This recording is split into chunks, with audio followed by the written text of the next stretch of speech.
Hey, it's Ben. I've got this Duratech Pliers. The company sent this over to me to make this video and check it out. So let's open them up and see what we have. All right, so we've got our 10-inch and we've got our 8-inch, and let's just take a look at this mechanism because my old pliers like this, the way it works is you would just open it up until you were in the right slot, and you'd slide this into place and then lock it tight.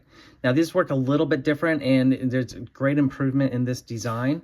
So what you need to do is you're gonna slide this piece to the right a little bit, and it'll click. It's really, really subtle, but once you do that, you can slide it up and down into whatever size you need to have. Then you release it, and then this is locked no matter what angle you're opening and closing it to. So that's a great feature.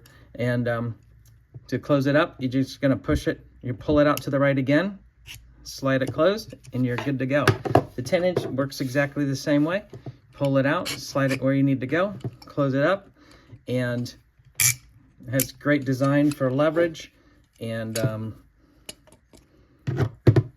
so I think these are definitely an upgrade, a step up from my 20-year-old pliers. I'm really glad to have these in my tool collection now, especially when I've got plumbing to do around the house. It's a great set. Hope this helps. Thanks for watching.